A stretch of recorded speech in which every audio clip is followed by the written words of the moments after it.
Alright, hello there, it is Pio here, and this time I'm about to talk about Aether Eye of Reckoning. Yes, you heard me right, it is Aether Eye of Reckoning. Now, plenty of you probably know about the physical one, the lightning fire, all of those types of Eye of Reckoning builds. But yeah, I'm doing something different, and it's purely because of the Solaire helm, which is a little Dark Souls reference here, but yeah, you probably know that already. So, why do this?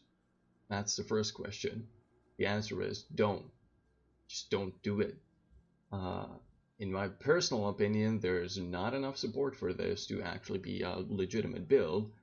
And honestly, the biggest problem with builds like this is that it only gets enabled by a single level 94 piece of gear. So pretty much you won't be leveling as Aether Eye of Reckoning up to this point, which means none of your old gear can help you after you hit 94. You pretty much have to completely remake your whole character's equipment after you hit 94 or as soon as you want to switch into Eye of Reckoning.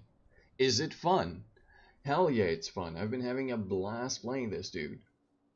And yeah, it seems to be pretty okay. As you see with my stats, my offensive ability, pretty okay. Once we pop our supportive abilities, we're beyond okay. 3.1k offensive ability, same for defensive ability.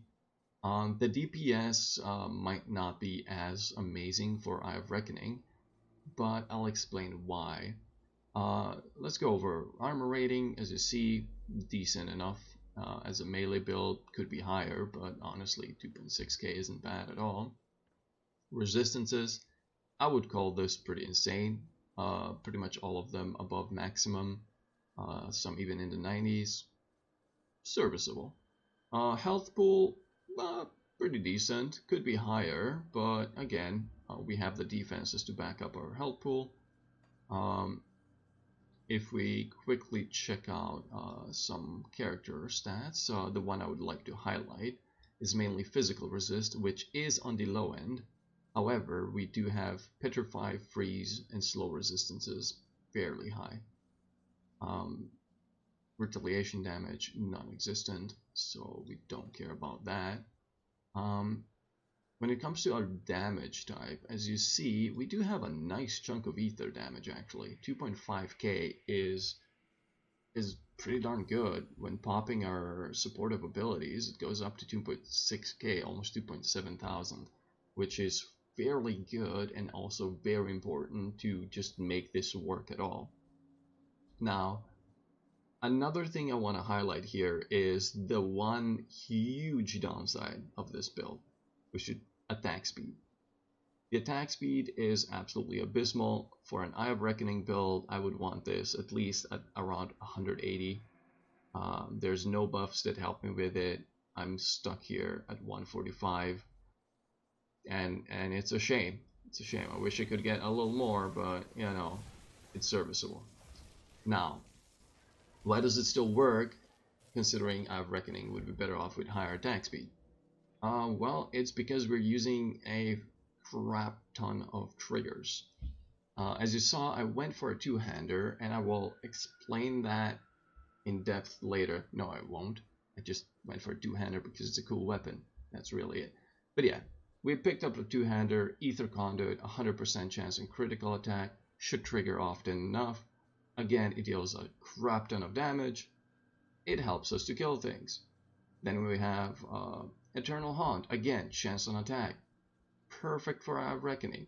By the way, all of these abilities on attack triggers, with Eye of Reckoning hitting as fast as it does, even with low attack speed, you're triggering them all the time, which is why I focus so much on it. So again, as you see, we get another nice chunk of ether damage from this.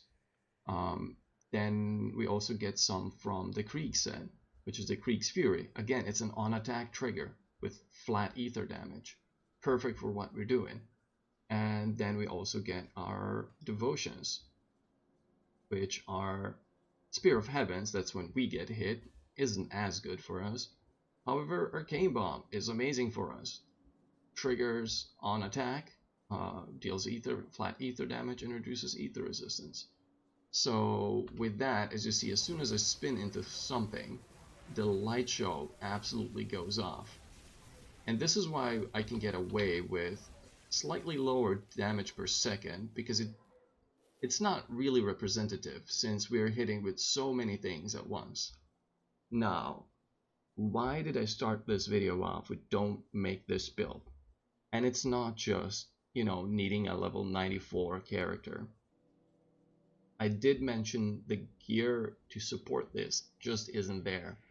And honestly, without something like these MIs that I found, the Thunderstrike Valderans gives me the resistances, the offensive ability, the defenses, Mage Storm, Chains of Vigor, of the Ether. This is like a huge boost to this build.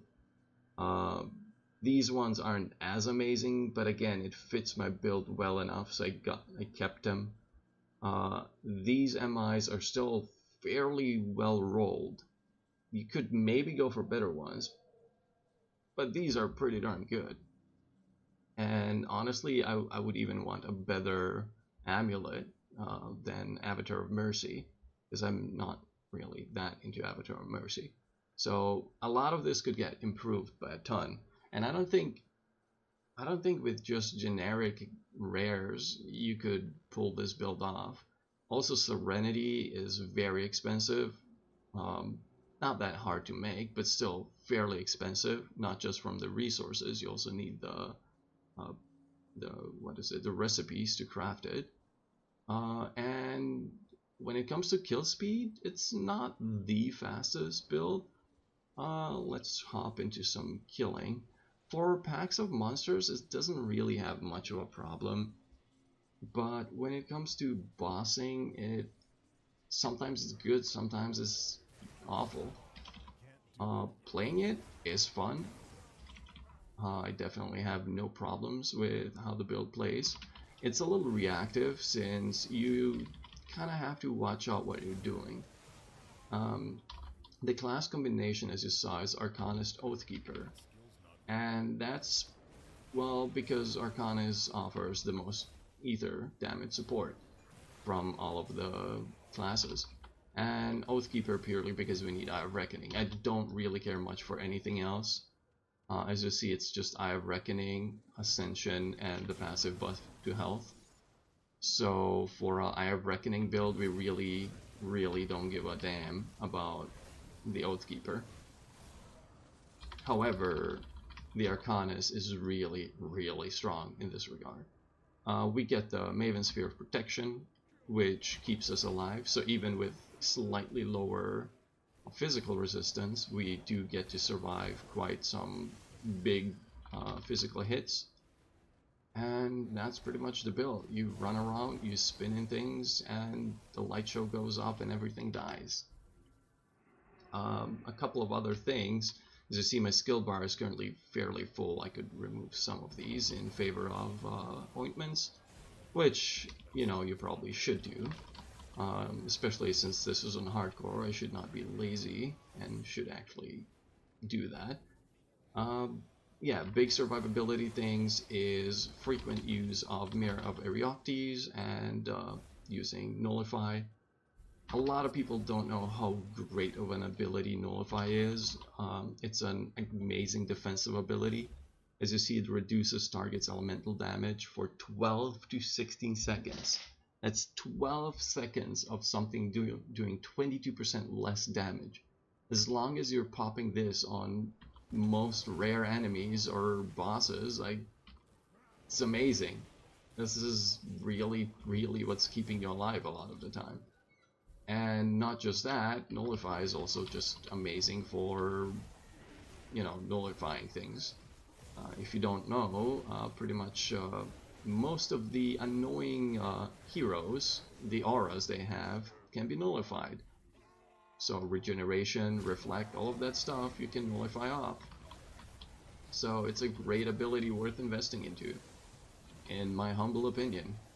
For boss fights or for any fights, honestly, what I've noticed from this build is you want to keep on moving. I've had questions asked about why do you keep running around even when you could just be standing in its face and just holding down right click. Well, as long as you're moving, certain attacks are simply gonna miss you. They're just not gonna hit you. You don't have to rely on your DA for them to miss or well, get reduced. The monster is simply gonna toss it in a different direction. So that definitely helps with survivability. It's just a good habit to pick up with any build, really, especially with channeling ones. But yeah, that's the build pretty much. If I go over to gear real fast, Arc Blade, as I said, is more of a rule of cool thing. Why I picked it up. I like the flat ether damage. I like the granted skill, and I wanted to make a two-hander build for the longest time. I ended up using Fate Weaver's Raiment. It's a fairly decent chunk of physical resistance for a caster armor. You have to use the granted skill, the aura, but in total that's 7% physical resistance, very good resistances in general, flat health, ether damage. The only thing it doesn't have is more armor. Then I went for the 3 MIs. I chucked on a Band of Eternal Haunt, clearly for the minus ether resistance, and an Alaga Storm Gem. I'm doing some lightning damage. I thought, why not? Okay, offensive ability. The rest, honestly, this could have been a better green ring or pretty much anything else, really. I just had one of these lying around, so I picked it up. I talked about the Avatar of Mercy. Again, I would have preferred a green amulet. I didn't have one that I could use on this character, so I went with Avatar of Mercy to help with my resistances. The helmet is pretty much locked in, Solaire. I'm using the double Krieg pieces, which is the Krieg boots and the grip. Again, it's a ether focused set, and I wish I could use maybe more pieces, but the 3 set isn't as amazing as the 4 set would be for the extra Arcana skill points, so I just decided to go with 2 of them. Since Krieg shoulders honestly are way worse than this. However, you could technically just use the Krieg shoulders, gauntlets, and boots if you don't have the insane MIs, and it would work. The metal Mark of Anathema, I like it. It's again nothing too amazing. Again, I could go with Bear Sigil for the extra attack speed, but I kind of like this one as well. It gives me flat ether damage and percent ether damage and offensive ability. That's what I was looking for mainly. And the maximum resistances always kind of help. Belt, pretty much whatever you're gonna find will work. You could use any plus Arcanus belts in here. Honestly, I got really lucky with this thing. So attack speed is something I lack, so I went with this thing. For pants, I would absolutely recommend using the Soul Sect leg guards. The more attack damage converted to health you have on them, the better.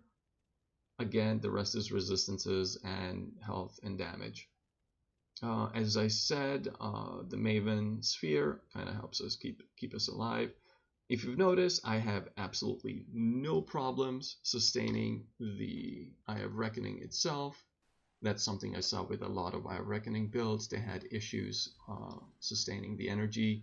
Even with all of the buffs, I can easily sustain indefinitely as long as I don't start spamming all of the skills. And honestly, even with spamming skills, it's not an issue as long as I'm hitting something.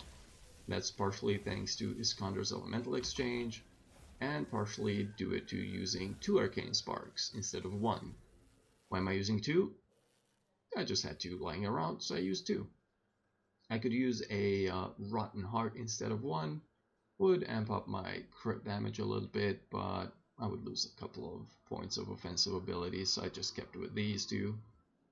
Most of the materials or components I put in the gear are just maxing out my defenses while trying to also get as much offensive ability as I can. So it's mainly resistances and armor.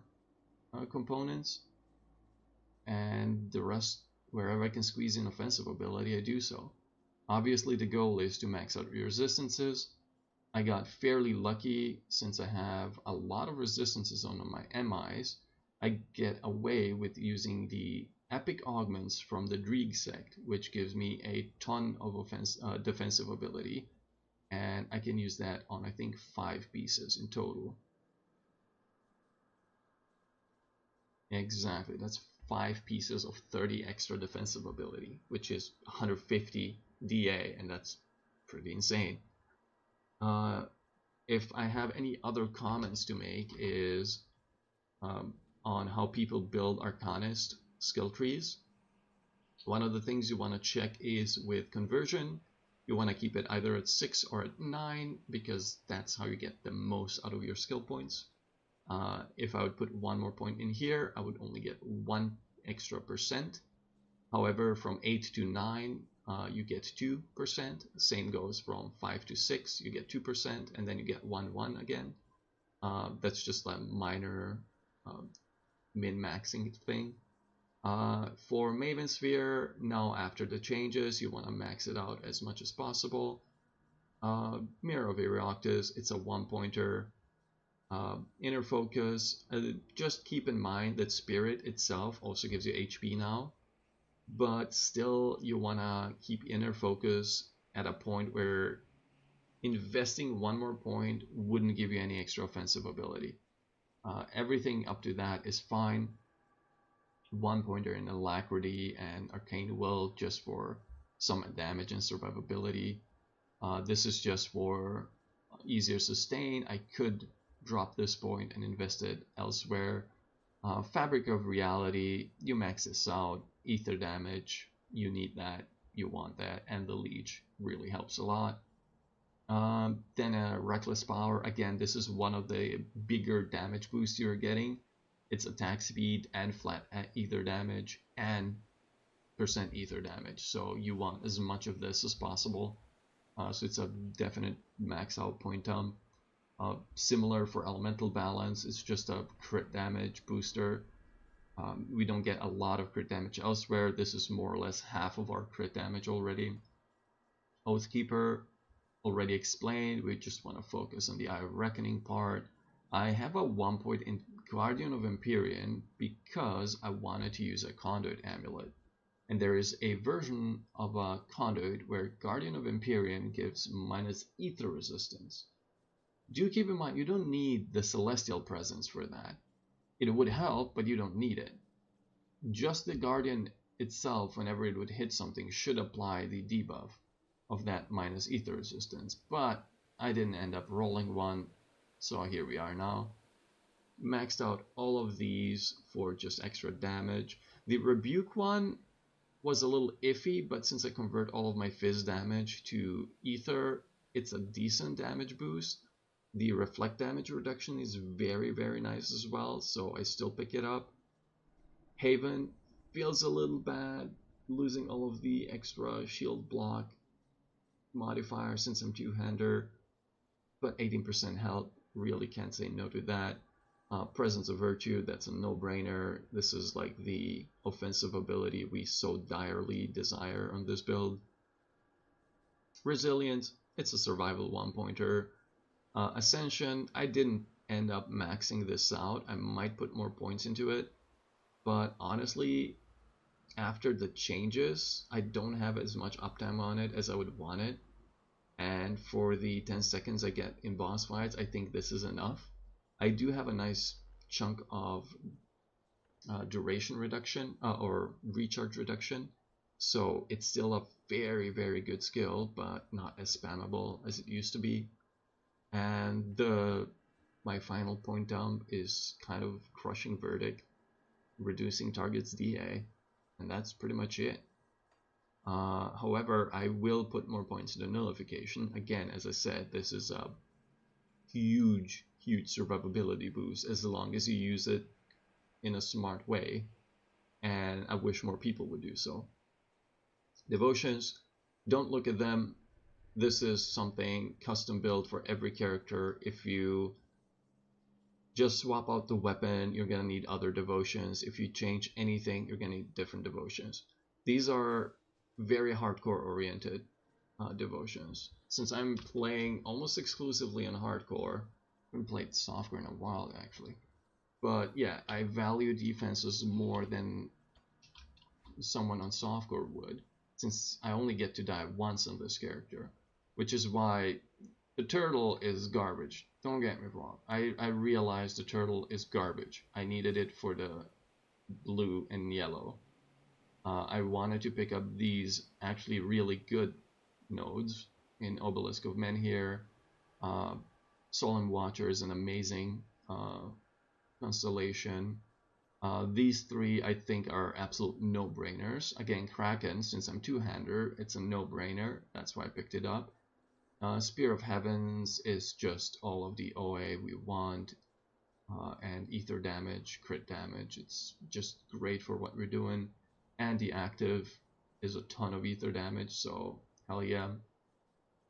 Widow, this one is I think a must-have on any ether build anyway, so again perfect with our fast trigger rate, since arcane bombs are going to be popping off all the time.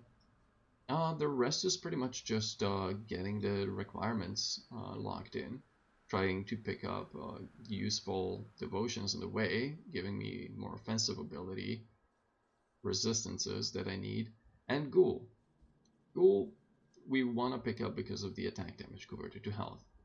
That's it. Also, since I'm on hardcore, I realize a lot of people dislike Ghoulish Hunger a lot. And I understand why. It's not the most amazing ability to trigger, but when it does trigger, even like especially with a Eye of Reckoning build, you're going to be attacking very fast. So as soon as this triggers, you're going to be leeching a lot of health. And just in that split second of this triggering, you will most likely heal up to full health instantly, which is enough survivability in plenty of occasions. So again, I just picked this up. It's not the best thing, but hey, it works for me.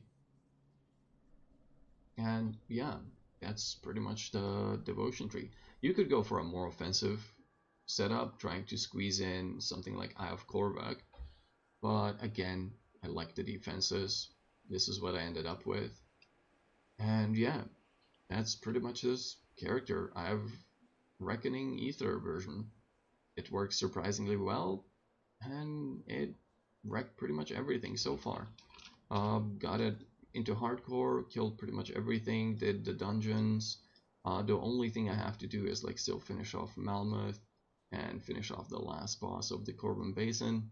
I do not think I would have any issues with either of those, considering how smoothly all of this was going. I don't think I've ever dipped below half HP. The build is just really smooth to play since you have so many layers of defenses. It's not just, if you rely on just resistances, you get hit by a physical attack and then you die. If you rely just on physical resistance, again, you get hit by an elemental attack and then you die. If you just rely on either of those, you get hit by, I don't know, something and then you die. But again, we have Maven's Sphere of Protection on top of that. We have Eye of Reckoning itself reducing enemy damage by 22% on top of all of that. And then we have the Maven Sphere of Protection protecting us even further whenever we need. And then we reduce elemental damage on top of everything. And then we use Ascension when things get hairy. And that gives us further damage absorption. So all in all, I would say this is an incredibly safe build as long as you pay any type of attention. And even if you don't, you're not exactly going to get blown up immediately.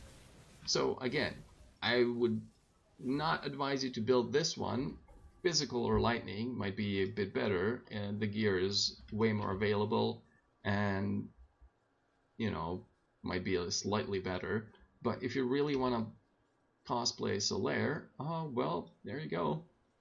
And that's the Aether EoR Reckoning. Hope you enjoyed the video, and hopefully you enjoyed the build.